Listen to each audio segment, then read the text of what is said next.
Okay. Good evening, and I want to thank all of you who've stayed to the end of this very long day. It's not quite over yet, but we will not take more of your time than anybody else. Like others before me, we will cover an entire continent in about 40 minutes, and that will be our challenge. Now, I am Serge Schmemann. I'm a member of the editorial board of the New York Times. An editorial board is a group of unelected people offering unsolicited advice on world affairs. So this is a good role for us.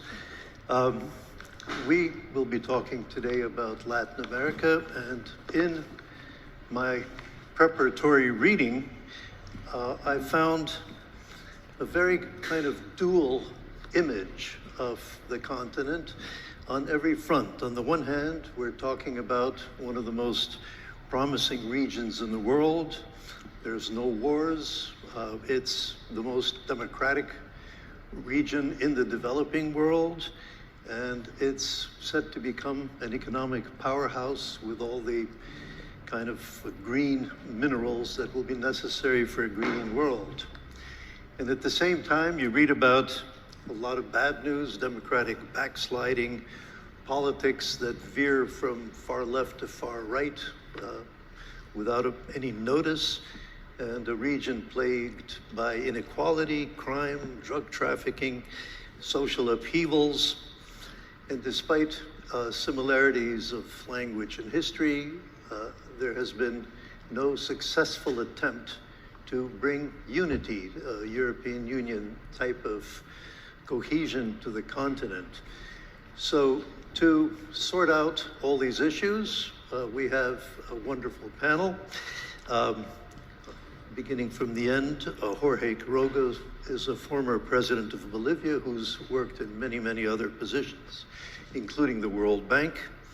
Natalia Herbst is a social impact consultant, something you will explain to us. It's an interesting title, who's worked with the government of Buenos Aires. And Adriana Mejia is executive director of the Innovation for Development Foundation, who was previously Colombian ambassador to the OECD. So to start off, I want to borrow a trick from Steve Erlanger, my colleague, when he moderated the Africa panel, and he asked this panel, which stereotypes of your region irritate you the most? And having spouted a whole bunch of stereotypes, I would like to ask you, perhaps starting with you, Mr. President. Thank you, Serge, Adriana, Natalia. Thanks to the Athens Democracy Forum. Pleasure to be here. Many of you have come from far-flung places, very far away. Probably no one has come from as high as I have, because in La Paz, where I live in Bolivia, the airport is 4,000 meters. You can ask Messi if you ever want to win a quick bet. He's been to La Paz 4 times, never scored a goal. Is the home field advantage that we have up there. Serge, we have plenty of stereotypes. I think Mario Vargas Llosa one time at a forum we were at said, in Latin America, we don't leave the fictional area to the writers like himself or Gabo Garcia Marquez or Borges. We put it on politics, and we have this larger-than-life figure, Fujimori in Peru, Menem, Argentina, Chavez, Castro, that tend to dominate the narrative, and then the perception of South America gets built from that. But having said that, I think what you mentioned at the beginning is key to notice. There are only 2 regions in the planet that have democratic arrangements to work together. Not perfect. You in Europe know that it's not perfect. There's some issues.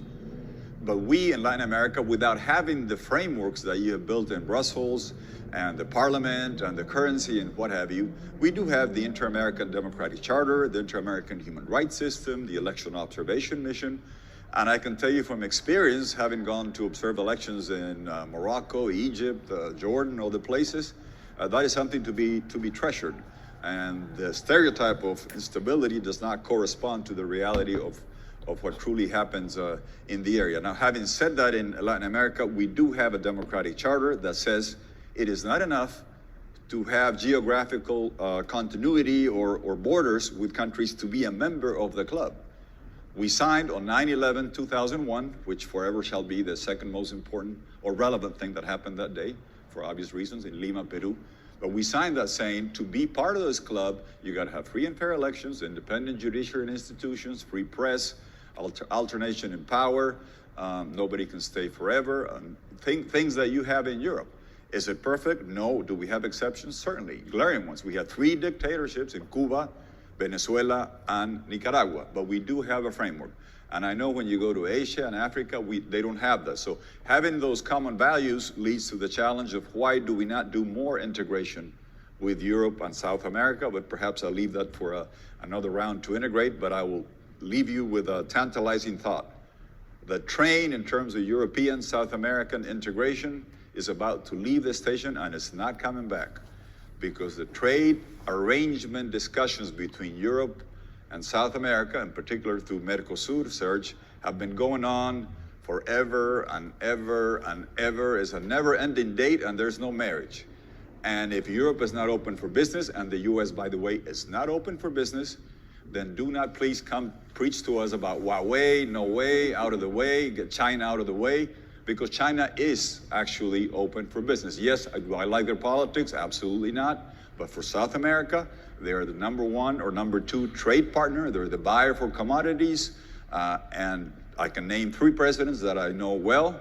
Santiago Peña in Paraguay, Lasso in Ecuador, Lacalle Pou in Uruguay. Small countries. They would be quote unquote right wing, and they're queuing up to do free trade agreements with China, because you cannot get one through with the European Union or the United States of America.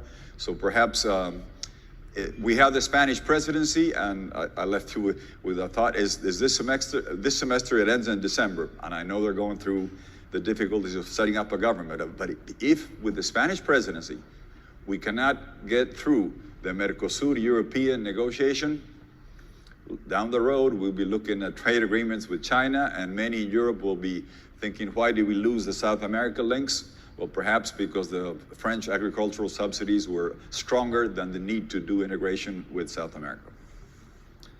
Good. Well, we'll get back to unity again. I think that's an important topic. But in the meantime, Natalia, maybe you can tell us which stereotypes are correct, if any, and which irritate you, if any. Okay, thank you so much to the Athens Democracy Forum for the invitation. And I would like to complement the points, the very good points that President Quiroga made, with a point more regarding citizens and our culture. I think there's a tendency to think about the region under the label of Latinos, which puts in one big bag everyone from Mexico to Argentina, including people usually born in the US from Latin American descent. And this tends to erase the huge diversity that you can find in the region. We speak different languages. We have different races, different struggles for independence. We have had different histories with democracy.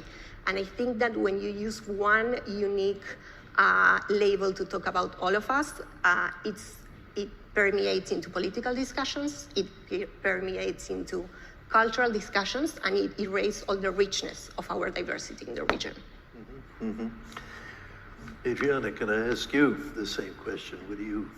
Yes, I tend to both agree and disagree. There you go. So I do think that the inter-American system has set like a ground for certain common values and unity. However, some governments over the past 15 years or so have made it a point to, open a gap with the inter-American system, and that has been probably at the origin of many challenges in being able to guarantee institutional integrity in the region. So even if the inter-American system has set a very strong architectural design to follow, I do think that we have to be aware that some countries have separated themselves from these set of values. I would also not agree with Natalia in the sense that despite a lot of diversity, we do have a common history and a common, background. Ethnically, there are not big differences, not big differences of religion or of language, despite Brazil being obviously the biggest country and has a different language, but we all more or less understand ourselves. So that would not be like a reason for disunity. Rather, I think it would be a reason for unity because what unites us is more than what separates us.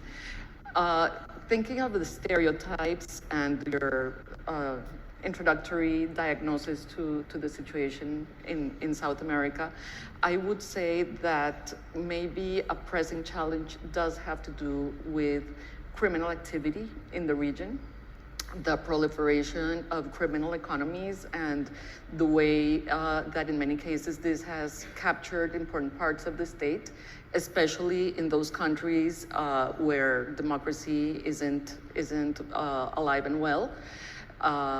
But also in many other countries where narco trafficking, human trafficking, arms trafficking make up for a very big proportion of economic activities, especially in those regions that are most vulnerable and poorest. So in that sense, the stereotype would pretty much describe a very worrying problem and the challenge that we have to confront. Well, maybe we can continue with you since you raised the next question I had. We can go back in reverse order, which was about democracy. Latin America is the most democratic part of the developing world. It's, third only behind North America and Europe. And yet, the various studies have shown backsliding for the last many years. We know the specific countries you mentioned which are a problem, but this index traces backsliding across a broad area. And so continuing with these problems you cited, maybe why is there a backsliding? Is this a problem that can be reversed? Is this a problem that is permanent and continuous? And maybe you can give some examples from your own country, from Colombia, of how this is working. We were very proud in Colombia to call ourselves the longest standing democracy in Latin America. We never had a military coup, and we have had very strong institutions, separation of powers, and free press, despite a very also long-standing situation of violence and terrorist threats and different kinds of menaces that come from narco-trafficking organizations, guerrillas, paramilitaries, etc. Having said this and having had, like a continuous alternation in power, we're currently before the first radical leftist presidency in our Republican history. And maybe I would rephrase that more than saying a radical leftist, it's like a radical populist. So the institutions are really being put to a test. This presidency has been in power since August last year, so it's just 14 months. But you can really see a tension between the legislative power, the executive, and the judicial, as very radical reforms are trying to be put in place by the executive. And so far, the Congress is resisting, and the Constitutional Court is watching very closely. We don't really know how it's going to play out. Hopefully, the institutions are going to be able to maintain, their positions. But this is a challenging situation, and we have seen, examples of where this can lead in our neighboring Venezuela, for example. More than 24 years of one political party rule with the dire consequences that the whole continent is witnessing, such as the massive migration, etc. So I think the real threat to democracy in our continent is radicalism, is extremism, is populism. How that comes to be, probably generated by a lot of fear and anger on very big segments of society. And I would not exclude the possibility of also some kind of influence and a lot of misinformation traveling through social media that enrage citizens and make them make decisions not with their head, with a hot head, but with a level head. Yeah. Natalia, you work with youth in Argentina, right? Maybe you could tell us, well, first of all, what is your sense of the broad trends of democracy? Yes. And but specifically, what do you think can be done to reverse it through the kind of work, for example, that you're doing, if it is working to reverse it? Great. So I'll be happy to share some trends that are common to the region and not specific to Argentina. So as you mentioned, and sometimes they seem kind of contradictory, so it's interesting to understand why they coexist. So as you mentioned, we are part of this global process of democratic backsliding, but in that context, we still score as the best as a region from developing countries. And what you can see in that context is that citizens have very low levels of satisfaction with democracy, so they are not happy with how it's working, with the performance of governments, but they still show high levels of support to democracy, which means that they still support it as a regime type.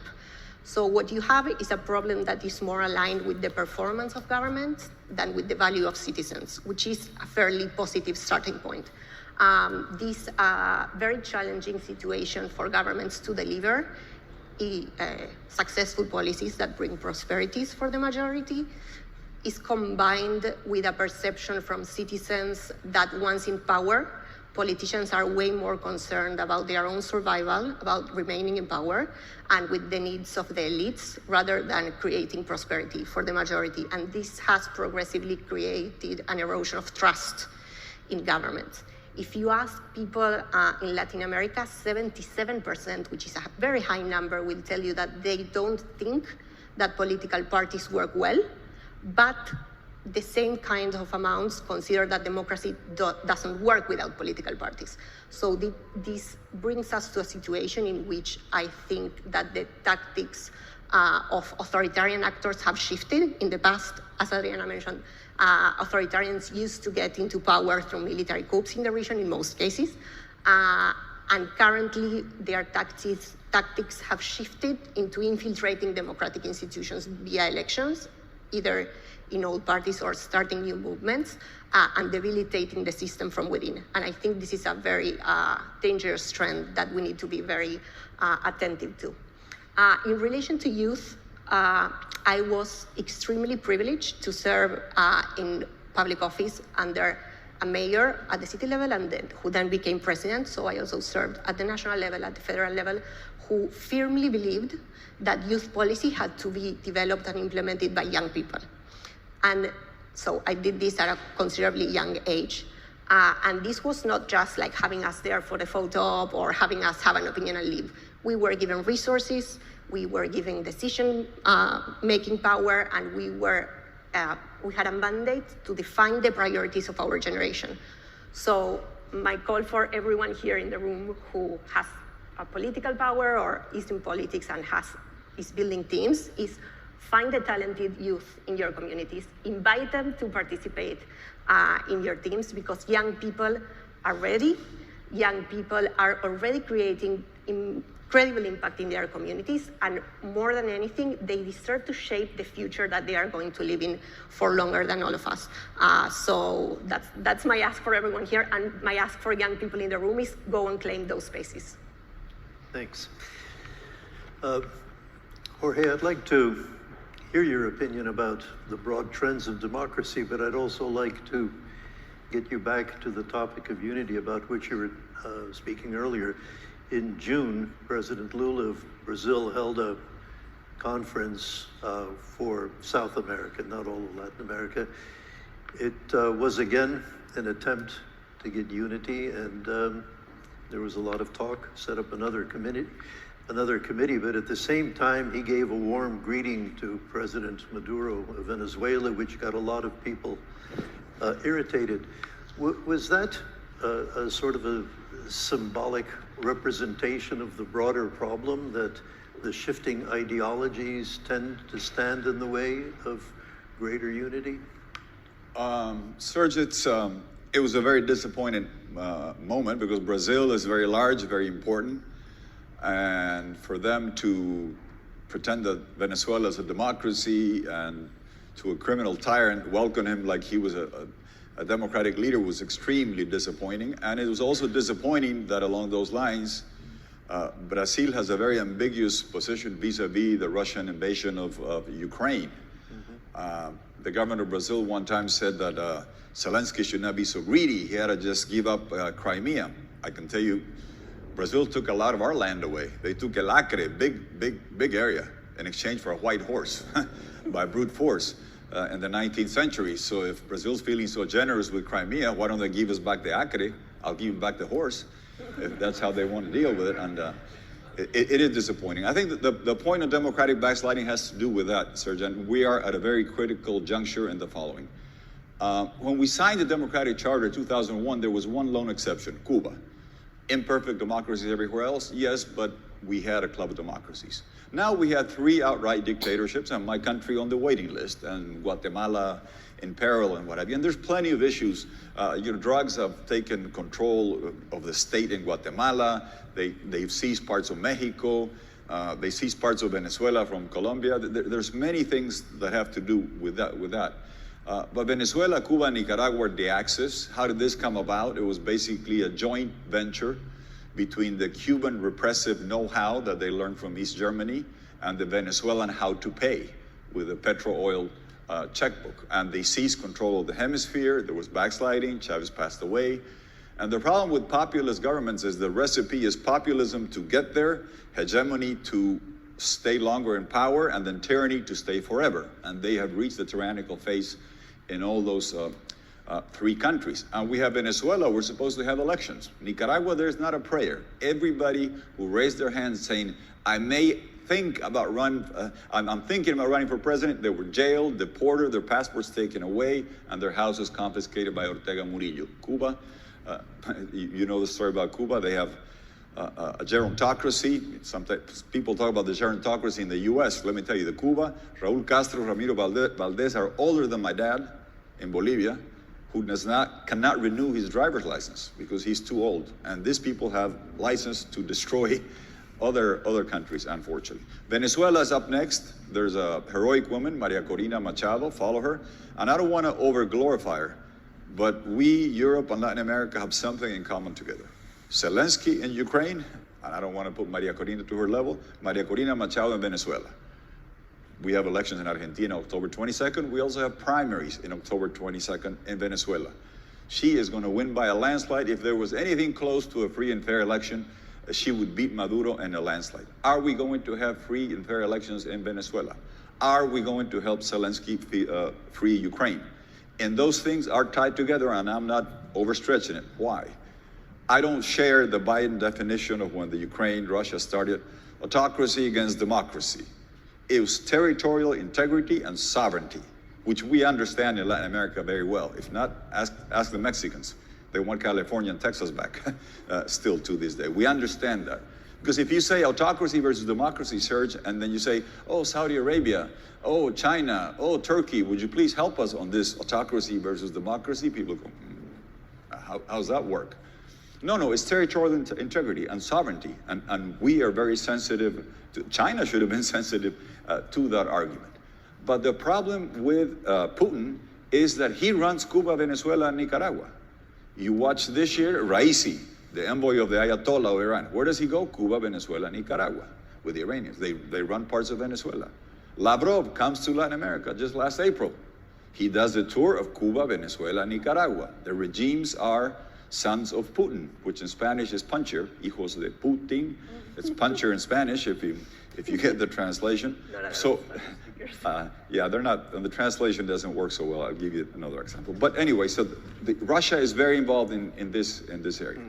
So we are tied together. And my concern is the following here. There's going to be a tendency in the US, you see it coming, we're tired of Ukraine. No more money for Ukraine. We can't vote the continuing resolution, we got to take the Ukraine money out and what have you. So Europe, that's your problem.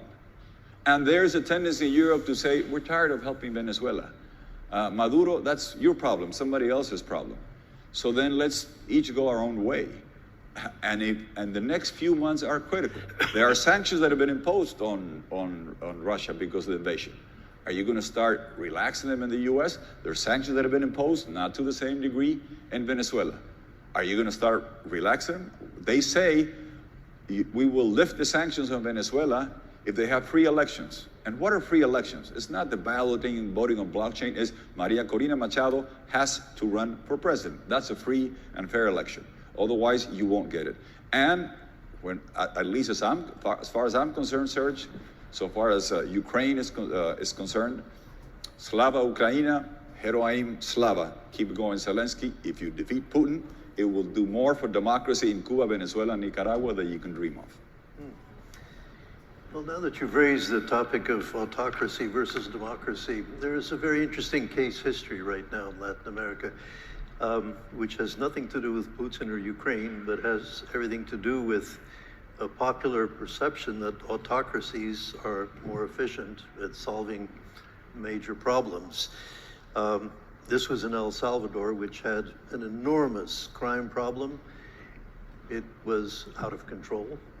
And they elected Nayib Bukele, right? I don't know if I'm pronouncing it right, but in any case, he went ahead, arrested 70,000 people, violated every conceivable human right, and is enormously popular in his own country, but also elsewhere. I gather there were statues to him being built in other countries, and he's become a sort of a hero. What do you do with that when, in fact, he has solved the problem that he was elected to solve, even though in the process he has seriously damaged democracy? Is that not the plague we're all facing with Trump in the United States as well? When you create kind of issues that only an autocrat seems to be able to solve.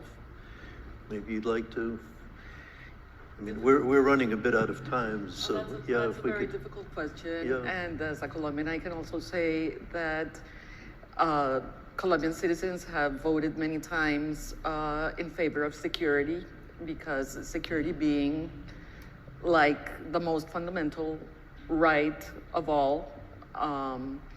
However, understanding that democracy entails a balance between security and the preservation of human rights. It's difficult to say how the Bukele project is going to play out. They have elections coming up, and I do understand that there is like a way in which President Bukele is intending to run again, even if the legal system is not very clear about it. So that's something we should be watching. What I can say is that in Colombia we have regional elections coming up next October, as well as in Argentina, and many candidates are defining themselves like, I am the Bukele of Colombia. So the impact is strong. Model, yeah. I don't know if statues are have been put up, but there are quite a few candidates that are describing themselves in that way. Yeah. In Argentina too, is he popular? There are very marginal candidates that have directly linked their model with what he's been doing. Unfortunately, we also have in the current election candidates who have very radical platforms, who have performed well for the first time. That was a novelty for us, the kinds of platforms that people are supporting. But I think when us people who work to strengthen democracy and have worked in government, when we try to analyze this phenomenon, I think it connects a lot with something that Adriana said in her first answer about how many times people end up voting based on their emotions. And if most of the narratives of politicians and candidates while they are in office and while they are campaigning don't connect to people's everyday worries and everyday problems, and if these people feel like they are being left out of the story of progress of their country, it's reasonable that they will turn to someone that seems to make promises, even if they are unfeasible, that relate to their everyday life. So we had some reflection to do about how do we better connect to those experiences. Yeah, well, and Jorge, can I put it to you as a former president? Do you feel that there are times when a democratically elected government is simply incapable any longer of solving a problem, and therefore the public is justified in selecting an autocrat? I hope you say no. No, never. I would never trade democracy for security, even though it may be temporarily popular. I'll give you an example. And Uribe was sky high popularity in 2010. A lot of people said he should have stayed in office with her mandate. They use your country's example. FDR, because people forget, in the U.S., the two mandates and you're gone was not codified in the Constitution. It was a letter from George Washington. And then after FDR had the third mandate and the fourth mandate in World War II, then it created a perverse incentive, right? If you're in the middle of a war, internal or external, then you can stay in power forever. That's quite of a way of getting into that. And there was talk about Uribe having a third mandate. He had like 90% approval. The judges said no, and he didn't do it. So they did not have to trade democracy for security. I never believe in that. In particular, I don't believe in running against the Constitution, because that happened in my country, that happened in Honduras, that's what Maduro does. If, for the sake of having done something that is temporarily popular, we don't know if it's sustainable, you violate the Constitution, to me, I would never accept it as a trade-off. But given the time, Serge, if I may include one point that, on your first question, kind of reversing it, about the stereotypes of South America. I'll take the other side. What are things about South America that the world does not really know? I guarantee you everybody here has 2, 3, 4 lithium batteries. If I go to my backpack, I have 9 between the phones, the iPad, the Kindle, the watch, the recharger, the earphones, and what have you. I don't have a car yet. We have over 60% of the world's lithium in South America, in a triangle between Chile, Argentina, and Bolivia. We have 25%. We're world champions of lithium. And that brings about great opportunities for the world that's coming. Climate change, you don't have to persuade me of climate change. I climb mountains. The snow line in the Andean mountains in Yamani, where I climb, the snow line has been reduced by 200 meters in the 30 years I've been climbing. That's not a mountaineering issue. That is water supply. So you don't have to persuade me of that. We have to move to lithium batteries, solar. But let me tell you that I'll close with the point that we were making at the beginning. Everybody wants to talk to South America now about the lithium. A lot of preaching, not enough practicing. China is leading the world in solar, in power. Read the New York Times. If you want to figure out how to make a lithium battery, I won't bore you with details. A tennis match, on one side, Iranian racket, on the other side, Djokovic. Comani, cobalt, manganese, nickel, on the other side, graphite, and the lithium is the balls, charge, discharge. Guess who's refining 2/3 to 95% of each of those elements that goes into a lithium battery? China. I was in China, I was flabbergasted. They have the green license plates. The streets are full of the green license plates, electric cars. They're making 55% of the cars, 2/3 of the batteries.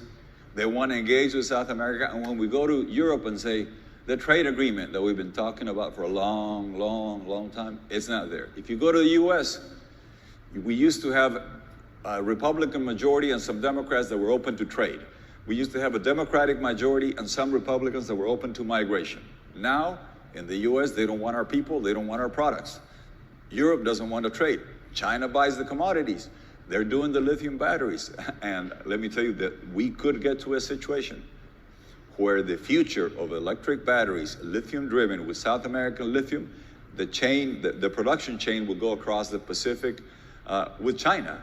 Now, unless, and that'd be sad that with Europe, where we have the common shared democratic values, where we have better arrangements, that we cannot build a transatlantic commercial trade links, because then we will have missed that opportunity. And I think Europe ought to really wake up and say, South America's here, we're ready. I know we have a lot of defects. We practice a lot of integration.